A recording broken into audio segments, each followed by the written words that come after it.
गंवार सास। ममता ने अपने बेटे को पढ़ा लिखा कर बड़ा आदमी बनाया। अब वो शहर में अपने परिवार के साथ रहता है। एक दिन ममता का बेटा रोहन अपनी पत्नी आलिया से कहता है, अरे आलिया, सुनो, माँ अब से गांव में नहीं रहेगी। वो हमारे साथ यहीं रहेंगी शहर में। उनका कमरा आज नौकर से बोलकर अच्छे से साफ करवा देना। ओह, आज तो मेरी किटी पार्टी है, फिर मुझे जिम और फिर शॉपिंग। ठीक है, कल करवा दूंगी। अच्छा, लेकिन माँ के सामने ये कपड़े नहीं चलेंगे। हाँ, तुम्हें साड़ी या सूट पहनना होगा। अरे बिल्कुल भी नहीं। मेरे मम्मी पापा ने इतना पैसा लगाकर शादी इसलिए नहीं की थी कि मैं अपनी मर्जी के कपड़े पहन ओढ़ भी ना सकूं। अरे चलो, गुस्सा मत हो, लेकिन कुछ दिन तो माँ की खुशी के लिए कर सकती हो ना। लेकिन आलिया मानती नहीं। माँ आती है सिंपल सी साड़ी, झोला और चप्पल पहनकर। अरे रोहन, मैं इनके साथ कैसे रहूंगी? मेरी फ्रेंड्स क्या कहेंगी?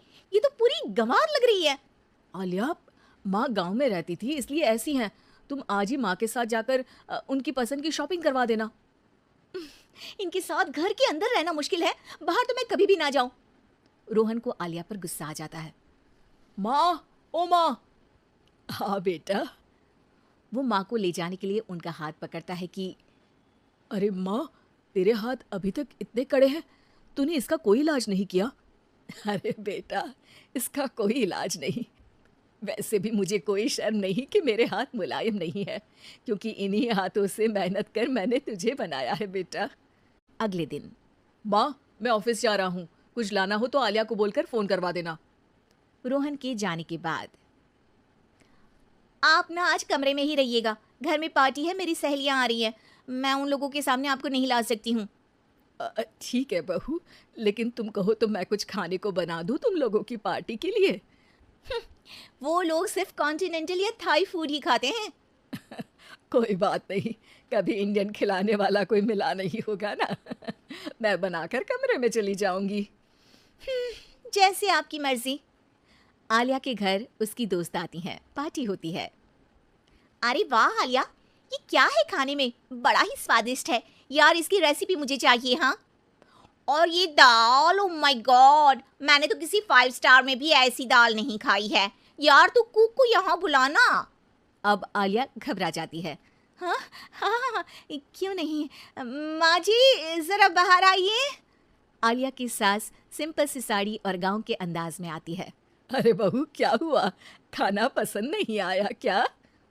बहू? अरे ये गांव से दिखने वाली औरत तुम्हें बहू क्यों बोल रही है? कौन है ये? वो हमारी नई नौकरानी है। सास बहू की बात सुनकर बहुत दुखी हो जाती है। वो सर झुकाकर जा ही रही होती है कि एक सहेली बोल पड़ती है। अरे कहाँ जा रही हैं माँ जी? वो उठकर उनके पैर छूती है। जीती रहो बेटा। क्या है ना, आपकी शक्ल बिल्कुल मेरी माँ जैसी है। पता है आलिया, मैं शहर पढ़ने आई और फिर शहरी हो गई, लेकिन मेरे माँ पापा तो आज भी गांव में रहते हैं, बिल्कुल इनके जैसी हैं। आप यहाँ बैठिए ना आंटी, आप सच में बड़ी खूबसूरत है और आपके हाथ का खाना तो लाजवाब है। काश ये मेरी सास होती। सभी सहेलियां सास को घेर कर बैठ जाती हैं और उनसे खाने की रेसिपी पूछ रही होती है कि तभी घर की बेल बजती है और रोहन आता है। अरे क्या बात है, आज आप लोग हमारे घर में? और ये लोग तो मुझे आलिया से ज्यादा माँ की सहेलियां लग रही हैं। क्या ये आपकी माँ है? लेकिन आलिया ने तो कहा कि ये उनकी नौकरानी है और इन्होंने भी नहीं बताया।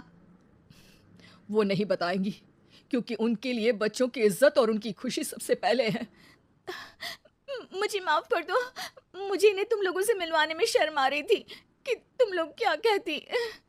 अरे अब तो हमें शर्म आ रही है कि तुम हम लोगों की सहेली हो। हाँ, जो माँ जैसी सास को नौकरानी बोले वो हमारी सहेली नहीं हो सकती। ये बोलकर सभी वहां से जाने लगती है कि सास बोलती है। आलिया की तरफ से मैं तुम लोगों से माफी मांगती हूँ। उसने जो कहा उसके लिए मैं उसे माफ करती हूँ। अब तुम लोग भी उसे माफ कर दो, क्योंकि अगर तुम लोगों ने उससे दोस्ती तोड़ी तो फिर मेरे हाथ का खाना कैसे खाओगी? नहीं नहीं आंटी, जरूर आएंगे, लेकिन अब आलिया की नहीं बल्कि आपकी सहेली बनकर।